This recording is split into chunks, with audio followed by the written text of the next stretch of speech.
In today's video, we're going over the best and worst video game franchises.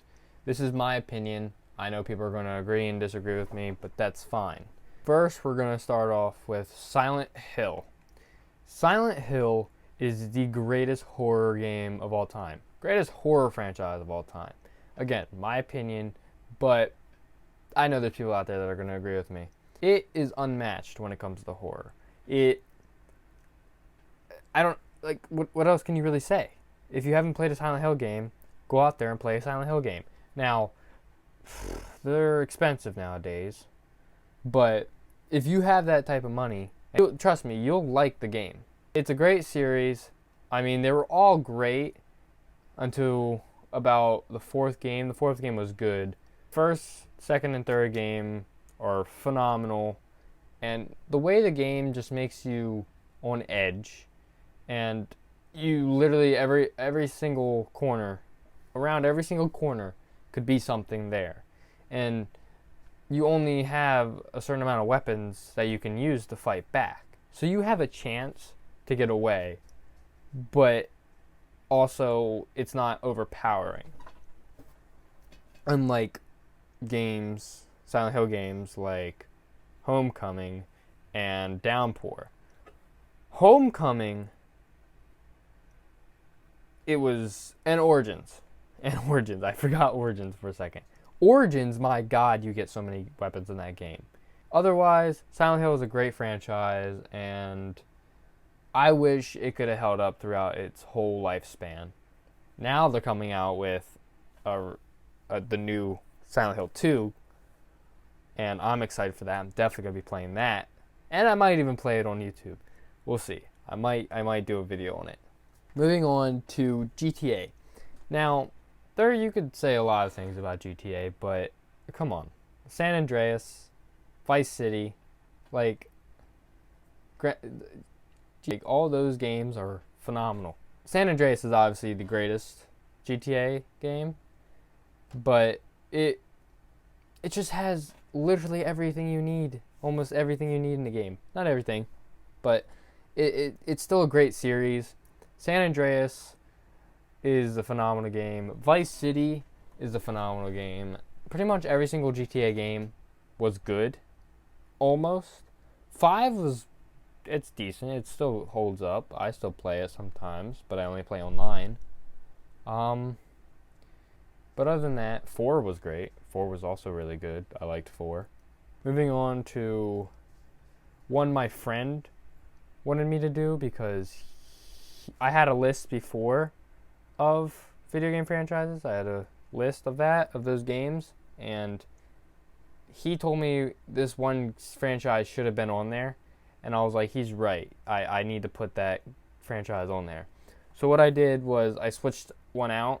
It was Call of Duty, which I know there's a lot of people that can fight against that. Call of Duty, yes, has a good bit of bad games, but World at War, Black Ops 2, what else? Modern Warfare, Call of Duty 4, Modern Warfare 2 was pretty good too. There's still a good bit of Call of Duty games. Obviously, we all know a really bad one, but Call of Duty is still a great franchise, and if you have never played a Call of Duty game, which is weird, but if you have never played one or haven't played any of the first couple, play Black Ops or Black Ops 2. They're easily top 3 all time. This franchise is Dark Souls. Now, I played all 3. I beat the first one, beat the second one, I think, or was it the third one? Okay, I beat the first one, I know that for sure, but I don't remember anything from the first one because of how long it's been, except for how, frustrating it is, but that's all Dark Souls games. But Dark Souls is a great franchise, from what I remember, and from obviously watching people play it.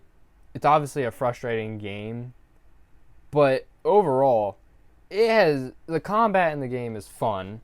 The story is really good. Like it's overall just a great game. Obviously, I don't remember much from the game, so I can't really go into very good details. If you want that, well, maybe I'll talk to my friend about getting on one of these videos and talking about Dark Souls. Now, on to the worst / not great franchises, just because I don't think one of these is a worse franchise. I think one of these are not so great. But we're starting off with Tomb Raider. Now, my friend also told me to take one franchise off of that list because people would have hated me for it. It was Borderlands. Now, I didn't like Borderlands because it was just so boring. I played the story, and I played with the multiplayer version with a friend, and it was just boring. I mean, overall, it wasn't a bad game, but it was boring. I played maybe an hour of it and just got bored, so I got off. Haven't played it since. Now, I haven't played Borderlands 3, so maybe that would change my mind. But back to Tomb Raider. Tomb Raider, it's the not great franchise. It's not horrible. It's not one of the worst. It's just not great. Don't get me wrong. There's a couple great Tomb Raider games, but there's a lot that aren't that great either. Like the first one, if you go back and play that very first Tomb Raider game, it's not the best, but at the same time, at that time, it was a good game. Tomb Raider is, what's the word? It's mid. It's a mid franchise. I don't even use that word. But it's not a bad franchise. There's a couple good games, and I still go back to a couple of them. Moving on, Sonic. I don't care what people say. Sonic is one of the worst franchises because it's so popular for no reason. Like, don't get me wrong, the first Sonic game, obviously I didn't play it when it first came out because I wasn't born then, but I have played it a long time ago. Saying that makes me seem old. Played the first game, it was fun. Like, at the time, it was fun. It was a game you could get in and be like, ooh, wee, ha, fun. Sonic was ruined for me when I played a very certain Sonic game. It's a bad franchise. It's a bad franchise. Like, especially after people made the Sonic.exe game. That also kind of ruined the franchise for me, mostly mentally. Moving on, we now have a game that, why would you choose it over any other game in the same genre? Gran Turismo. Gran Turismo is another one of those games that's popular for no reason. Why would you choose Gran Turismo over games like Forza, The Crew, or even Assetto Corsa? Assetto Corsa, I've not played it. I've seen gameplay of it. It looks really good. I'm not a big racing game person, though. And Assetto Corsa is not necessarily my type of racing game, I'd say. Forza is, because Forza is also an open world. So you can drive around all you want. I'm pretty sure Assetto Corsa is just you only can do races. But yeah, Gran Turismo is not that great. It says, oh, an ultra-realistic game when you can crash into other people and there's like no damage on the car. Why would you play the 8 games over the, I don't even know how many Forza Horizon games, like I know there's a lot, or the 2 Crew games, The Crew and The Crew 2, or Assetto Corsa? Like, it's just dumb to choose that game or that franchise over way better racing franchises. Now again, technically you could say it's not the worst video game franchises, one of the worst video game franchises, but from what it's saying it is, from what the developers are saying it is, like a hyper-realistic, it's not. It's not really that hyper-realistic.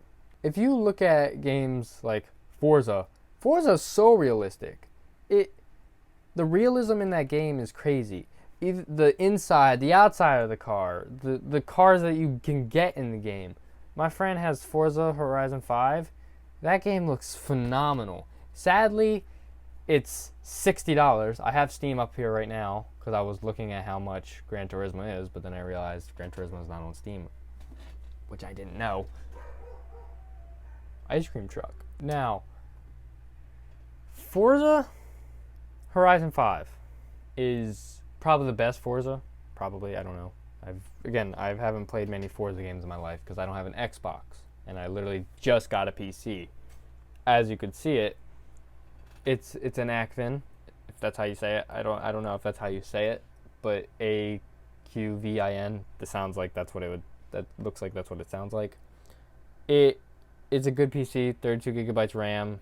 It has a decent graphics card. It has an AMD Radeon RX 550, 4 gigabyte. Or is it 2? It's 4 gigabyte. It's not bad. It runs the games I play. And right now I only play Phasmophobia and 7 Days to Die, but I will be playing some other games here soon. You could say Gran Turismo is probably like a more affordable option, but I'm pretty sure on PlayStation Gran Turismo is like $60, the new one at least. New. But look, Forza Horizon 5, okay, it's $60. Yeah, that's expensive, but it makes sense why it's expensive. It's probably it is one of the most realistic racing games out there, and it's phenomenal. But if you go down here, Assetto Corsa is literally $20. It's literally $20. Why pay probably $40-50 for Gran Turismo, which sadly isn't on Steam? Which for some reason isn't on Steam. But I looked it up on PlayStation not long ago. It was like $60, at least last time I checked. I think. I don't know. I didn't look at the price because, again, I don't care about racing games that much. But Gran Turismo is a disgrace of a racing game. Or, I wouldn't say disgrace. I'd say it's more of a facepalm. But it's not a great franchise. It's a bad franchise, especially when it comes to racing games. Do not choose Gran Turismo over Forza or Assetto Corsa. Choose those games over it. I don't care. They could... Okay, if they bump that price down to around the same as Assetto... No, because if you bump it down to $20 as well, you might as well just get Assetto Corsa because it's just better. If they make... Let's say they maybe bring the price down to like $10. It's not going to happen. But let's just say they did. Then I guess you could get it. But for its price and for what it is, it's not worth getting when you can get Assetto Corsa, which is $20. Forza Horizon, yeah, it's $60, but you might as well just get it because it's just better. It's just the best racing game out there. I do want to go over a franchise that not many people talk about, or at least did talk about, or still talk about. It's one of my favorite franchises of all time. Prince of Persia. Prince of Persia, specifically Prince of Persia, The Sands of Time, which was the first Prince of Persia game I played, which is the best Prince of Persia. If you've never played a Prince of Persia game, please play it. For the love of God, please play it, because it's such a great game. And I could, let me say, look, I just looked up Prince of Persia games ranked. All Prince of Persia games ranked. Let's go down. Number one. Number one is Prince of Persia, The Sands of Time. Yes, it's easily the best, so trust me. It's a great franchise. It's such an underrated franchise. I think everybody should have a chance to play it. At least play Prince of Persia Sands of Time. Because when I first played that, oh my god. It was, for its time, it was literally one of the greatest games at the time. It was one of the best games at the time. At least in my opinion. I don't think a lot of people were talking about it at the time. But I don't know. So that's the end of this video. If you liked it, leave a like. I don't really care. Subscribe if you want to see more. Hit the bell notification to get more notified when I upload. If you want to see more videos like this, let me know in the comments below. I will be having more videos coming soon. Now that I got the PC, I'll be doing other videos on other games. What? Thanks for watching.